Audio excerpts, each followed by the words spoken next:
मेरी FIR supreme court के आदेश के 50 दिन बाद ही सही दर्ज हुई। मुआवजे की कार्रवाई कंप्लीट हो गई है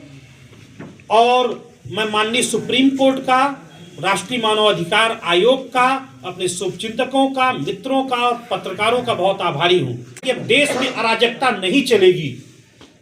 अराजक तौर पर बुलडोजर नहीं चलेगा। देश में कानून का राज है। कोई तानाशाह अधिकारी यह आदेश नहीं दे सकता कि जाओ किसी के घर में घुस जाओ बिना परमिशन, बिना वारंट और खींचते हुए बाहर ले आओ और मकान तोड़ दो। आज देखिए, इस सुप्रीम कोर्ट के आदेश की देन है कि महाराजगंज मुख्य चौराहे पर जिन लोगों के मकान ध्वस्त किए गए, खुद तोड़े गए, तोड़वाने को मजबूर किया गया, वे लोग स्वयं का मकान बना रहे हैं। 30 दिसंबर की रात यानी कल रात में महाराजगंज कोतवाली थाने में माननीय सुप्रीम कोर्ट के आदेशानुसार अपर मुख्य सचिव गृह और पुलिस महानिदेशक ने मुकदमा अपराध संख्या 629/2024 629/2024 धारा 147, 166, 167, 323, 504, 506, 427, 452, 342, 336, 355, 420, 467, 468, 471 और 120B के अंतर्गत एफआईआर पंजीकृत कराई है। इन धाराओं में आजीवन कारावास की सजा का प्राविधान है। इस एफआईआर में तत्कालीन IAS, IPS, PCS, PPS, national highway, PWD के इंजीनियरों, नगर पालिका के तत्कालीन अधिशासी अधिकारी, पुलिस इंस्पेक्टरों, सब इंस्पेक्टरों, इसके अलावा एलआईयू महाराजगंज के 2 इंस्पेक्टरों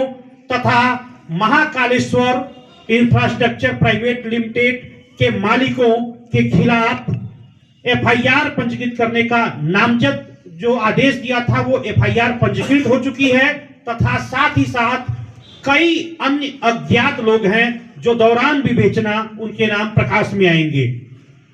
अब इनका नाम मैं आपको बताना चाहता हूं। जिन लोगों के खिलाफ एफआईआर हुई है उनके पद नाम के साथ कुल 26 लोग हैं, जिनमें तत्कालीन जिलाधिकारी और 2010 बैच के आईएएस अफसर अमरनाथ उपाध्याय, तत्कालीन अपर जिलाधिकारी कुंज बिहारी अग्रवाल, तत्कालीन कार्य अधीक्षक SOW अविनीई राजमार्ग लोक निर्माण विभाग गोरखपुर मणिकांत अग्रवाल, अशोक कन्नौजिया अधीक्षण अभियंता राष्ट्रीय मार्ग वृत्त लोक निर्माण लखनऊ, नेशनल हाईवे के आरओ दिग्विजय मिश्रा, नगर पालिका महाराजगंज के तत्कालीन अधिशासी अधिकारी राजेश जायसवाल, नेशनल हाईवे के स्थानिक अभियंता आरके सिंह, नेशनल हाईवे के स्थानिक अभियंता देवानंद यादव, महाराजगंज के तत्कालीन अपर पुलिस अधीक्षक आशुतोष शुक्ला, महाराजगंज के तत्कालीन एलआईयू इंस्पेक्टर राजन श्रीवास्तव, वर्तमान में महाराजगंज में कार्यरत एलआईयू इंस्पेक्टर संतोष सिंह, तत्कालीन शहर कोतवाल सर्वेश कुमार सिंह, तत्कालीन पुलिस इंस्पेक्टर निर्भय कुमार सिंह, तत्कालीन sub inspector SK Singh Raghuvanshi, तत्कालीन नगर चौकी इंचार्ज नीरज राय,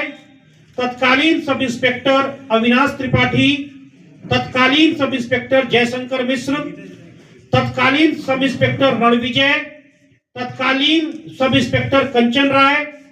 तत्कालीन सब इंस्पेक्टर मनीषा सिंह और महाकालेश्वर इंफ्राटेक प्राइवेट लिमिटेड के डायरेक्टर मालिक ठेकेदार अनुज सिंह और सुनील द्विवेदी। इसके अलावा महाकालेश्वर इंफ्राटेक प्राइवेट लिमिटेड के प्रोजेक्ट मैनेजर HN पाल, उनके कर्मचारी संतोष, टीम लीडर यानी कि अथॉरिटी इंजीनियर SK वर्मा, अधिकृत अभियंता राकेश कुमार, ये 26 लोग नामजद हैं और इनके अलावा कई अन्य अज्ञात हैं जो दौरान विवेचना जिनका नाम प्रकाश में आएगा वो भी आरोपी बनेंगे और उनको सजा मिलेगी। मैं दोहराना चाहता हूं यहां पर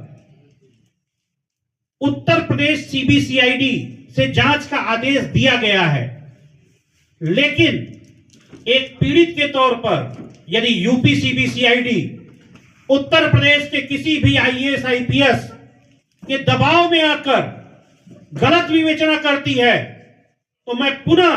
माननीय सुप्रीम कोर्ट के पास जाऊंगा और इसकी विवेचना सीबीआई को ट्रांसफर करवाऊंगा ताकि दूध का दूध और पानी का पानी हो। यहां पे मैं एक महत्वपूर्ण बात बताना चाहता हूं। सुप्रीम कोर्ट ने इस एफआईआर के अलावा कहा है कि समस्त दोषी अफसरों के खिलाफ कठोरतम विभागीय दंडात्मक कार्रवाई उत्तर प्रदेश के मुख्य सचिव 1 महीने के अंदर करें तथा 4 महीने के अंदर समस्त जांच पूरी कर अवगत कराएं। माननीय सुप्रीम कोर्ट ने अपने ऐतिहासिक आदेश में देश भर के समस्त मुख्य सचिवों को अपने रजिस्ट्रार जनरल के माध्यम से आदेश भेजा है कि अब देश में किसी भी नागरिक का दुकान और मकान, कोई भी संपत्ति बिना पूरी प्रक्रिया अपनाए नहीं गिराई जा सकती।